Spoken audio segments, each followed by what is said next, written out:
ગુજરાત માધ્યમિક અને ઉચ્ચતર માધ્યમિક શિક્ષણ બોર્ડ દ્વારા માર્ચ 2026માં લેવાયેલી ધોરણ 12 સામાન્ય તથા વિજ્ઞાન પ્રવાહની પરીક્ષાનું પરિણામ આજે જાહેર થયું છે. રાજ્યભરના પરિણામ સાથે ભરૂચ જિલ્લાનું પરિણામ પણ જાહેર થતા વિદ્યાર્થીઓ અને વાલીઓમાં ખુશીની લાગણી જોવા મળી. ગુજરાત માધ્યમિક અને ઉચ્ચતર માધ્યમિક શિક્ષણ બોર્ડ દ્વારા લેવાયેલી ધોરણ 12 સામાન્ય તથા વિજ્ઞાન પ્રવાહની પરીક્ષાનું પરિણામ આજે જાહેર થયું છે.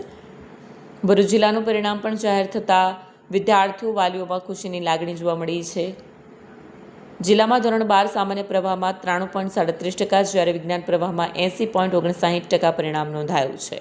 વિજ્ઞાન પ્રવાહના ગેડવાર પરિણામ મુજબ A1 ગ્રેડમાં 41, A2માં 251, B1માં 439, B2માં 513 અને NIમાં 579 વિદ્યાર્થીઓ નોંધાયા છે. વિજ્ઞાન પ્રવાહના કેન્દ્રવાર પરિણામમાં ભરૂચ કેન્દ્રનું 83.59%, અંકલેશ્વરનું 77.40%, જાડેશ્વરનું 88.41% અને જંબુસરનું 68.24% પરિણામ નોંધાયું છે.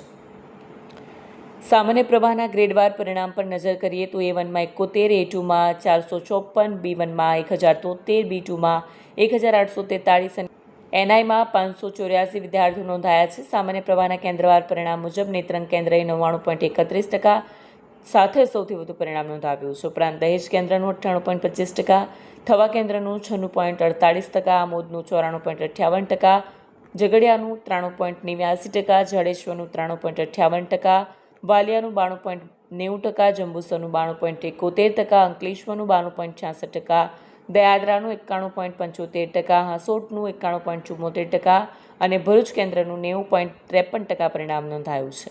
પરીક્ષામાં સફળ થયેલા તમામ વિદ્યાર્થીઓને અભિનંદન પાઠવવામાં આવ્યા છે. આગામી દિવસોમાં શાળાઓ દ્વારા માર્કશીટનું વિતરણ કરવામાં આવશે. ગુજરાત માધ્યમિક અને ઉચ્ચતર માધ્યમિક શિક્ષણ બોર્ડ દ્વારા માધ્યમિક ઉચ્ચતર માધ્યમિક શાળાની પરીક્ષા લેવામાં આવી ફેબ્રુઆરી મહિનામાં, જેનું પરિણામ આજરોજ આવ્યું છે. જેમાં ઉચ્ચતર માધ્યમિકમાં સામાન્ય પ્રવાહ અને વિજ્ઞાન પ્રવાહનું પરિણામ આવ્યું છે. જે પૈકી HSC વિજ્ઞાન પ્રવાહ ફેબ્રુઆરી માર્ચ 2026નું બોર્ડનું ટોટલ પરિણામ 84.33% છે. તેની સામે ભરૂચનું ટોટલ રિઝલ્ટ 80.59% છે. ભરૂચમાંથી કુલ 2972 વિદ્યાર્થીઓએ પરીક્ષા આપી હતી. તે પૈકી 2395 વિદ્યાર્થીઓ પાસ થયા છે. ભરૂચ જિલ્લાના રિઝલ્ટમાં સૌથી વધારે કેન્દ્ર નું પરિણામ છે જાડેશ્વરનું 88.41% છે અને સૌથી ઓછું જે કેન્દ્રનું પરિણામ છે તે જંબુસર છે, 68.24% પરિણામ છે જંબુસરનું.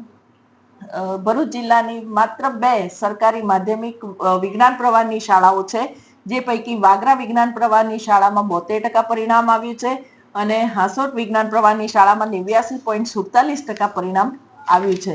આમ બંને સરકારી શાળાઓએ પણ ખૂબ સારું પ્રદર્શન કર્યું છે. ગત વર્ષની સરખામણીમાં જોઈએ તો વર્ષ 2025માં બોર્ડનું પરિણામ 83.51% હતું, જે આ વર્ષે બોર્ડનું પરિણામ 79.66%, જે આ વખતે 84.33% થયું છે. ભરૂચ જિલ્લાનું પરિણામ 79.66% હતું ગત વર્ષે, જે આ વર્ષે વધીને 80.59% થયું છે. એટલે કે ગત વર્ષની સરખામણીમાં ભરૂચ જિલ્લાનું પરિણામ વિજ્ઞાન પ્રવાહમાં વધ્યું છે. HSC સામાન્ય પ્રવાહની પરીક્ષામાં જોઈએ તો સામાન્ય પ્રવાહની પરીક્ષામાં બોર્ડનું ટોટલ રિઝલ્ટ 92.71% છે. તેની સામે ભરૂચનું ટોટલ રિઝલ્ટ 93.37% છે. એટલે કે બોર્ડ કરતા 1% વધારે રિઝલ્ટ ભરૂચ જિલ્લાએ મેળવ્યું છે. ટોટલ વિદ્યાર્થીઓ 8537 બેઠા હતા. તે પૈકી 7971 વિદ્યાર્થીઓ પાસ થયા છે. ભરૂચ જિલ્લામાં સૌથી વધારે નેત્રંગ કેન્દ્રનું પરિણામ છે 99.31%, જ્યારે સૌથી ઓછું જે કેન્દ્રનું પરિણામ છે એ ભરૂચ કેન્દ્ર છે, જેનું 90.53% છે. ભરૂચ જિલ્લાની સામાન્ય પ્રવાહની સરકારી શાળાઓ 16 છે, તે પૈકી 10 શાળાઓમાં 100% પરિણામ આવેલું છે. ગત વર્ષની સરખામણીમાં જોઈએ તો વર્ષ 2025માં બોર્ડનું પરિણામ 90.7% હતું. તેની સામે ભરૂચ જિલ્લાનું પરિણામ 93.33% હતું. આ વર્ષે બોર્ડનું પરિણામ 92.71% છે. તેની સામે ભરૂચનું પરિણામ 93.37% છે. એટલે કે સામાન્ય પ્રવાહમાં પણ ભરૂચનું પરિણામ વધ્યું છે. જિલ્લામાં સારા ટકા મેળવનાર અને પાસ થનાર તમામ વિદ્યાર્થીઓનો હું હાર્દિક અભિનંદન પાઠવું છું અને જે વિદ્યાર્થીઓ નિષ્ફળ રહ્યા છે તે વિદ્યાર્થીઓને હું સાંત્વના પાઠવું છું અને તેઓને હિંમત પણ આપું છું કે આગામી 1 મહિના પછી બેસ્ટ ઓફ 2 પૈકી તેઓ પૂરક પરીક્ષામાં ભાગ લઈ અને વધારે સારું પરિણામ પણ મેળવી શકશે અથવા તો બગડેલું પરિણામ સુધારી પણ શકશે. તો કોઈએ નાસીપાસ થવાની જરૂર નથી અને પાસ થયેલા વિદ્યાર્થીઓને ઉજ્જવળ ભવિષ્ય માટે શુભેચ્છાઓ. Thank you. મારું નામ પંડ્યા શિવાની વિપુલ છે. મેં એમએટી શાળાની સાયન્સ સ્ટ્રીમની ગ્રુપ બીની સ્ટુડન્ટ છું. મારા બોર્ડની અંદર થિયરી ઓવરઓલ પર્સન્ટેજ 92.71% છે અને મેં ગુજસેટની અંદર 120માંથી 100.5 માર્ક્સનો સ્કોર કર્યો છે. મારા પરિણામનું પાછળનો શ્રેય હું મારા ખાસ કરીને સૌથી પહેલો શ્રેય તો મારા શિક્ષકોને આપું છું કે જેમણે મને ટોપિક્સથી માંડીને બધું સારી રીતે ભણાવ્યું, અને બીજો શ્રેય હું મારા પેરેન્ટ્સને આપું છું કે જેમને મને સપોર્ટ કર્યો. અને સાયન્સ સ્ટ્રીમની અંદર થિયરિકલ નોલેજ સાથે સાથે પ્રેક્ટિકલ સ્કિલ્સ બી ઇમ્પોર્ટન્ટ હોય, જે એમએટીની અંદર મેં લેબમાં પ્રોવાઈડ કરવામાં આવી હતી. એટલે મને અંદરથી પ્રાઉડ ફીલ થાય છે કે મેં એમએટીમાં સાયન્સનું એજ્યુકેશન લીધું. છેલ્લે હું એટલું જ કહેતી રહીશ કે સાયન્સ સ્ટ્રીમ અઘરું નથી. જે લોકો કહેતા હોય કે સાયન્સ સ્ટ્રીમ અઘરું છે, પણ નથી. જો તમે ટોપિકની પાછળ લોજિકને સમજો તો તમે સારી રીતે મહેનત કરીને સારા માર્ક્સ લાવી શકો છો. Thank you. મારો વિચાર છે કે મેં ગુજરાતની ટોપ ફાર્મસી કોલેજ એલએમની અંદર ફાર્મસી કરું.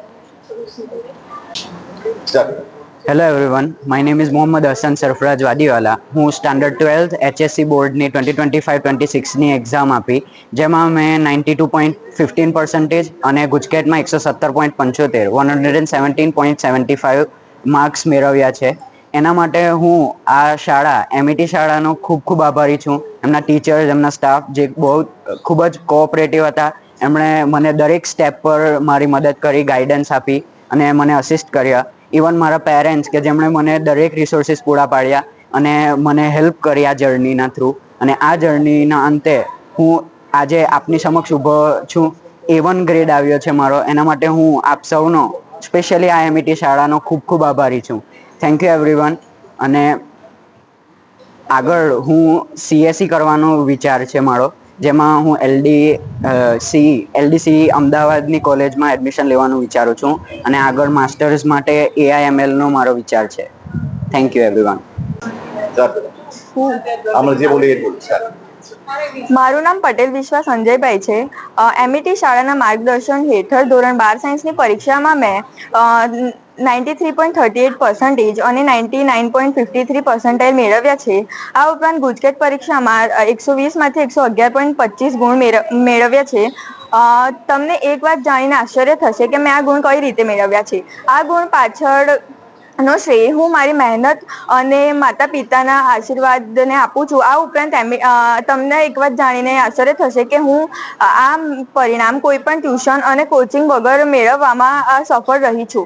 એમઈટી શાળાએ આ પરિણામ મેળવવા પાછળ મને ખૂબ જ માર્ગદર્શન આપ્યું છે, જેની હું આભારી છું. છેલ્લે હું એટલું જ કહેવા માંગુ છું કે જો શરૂઆતથી જ સખત મહેનત કરીએ તો છેલ્લે સારું પરિણામ મળે જ છે. Thank you. Video journalist Virendra Patil સાથે સત્યા ટીવી ન્યૂઝ ભરૂચ.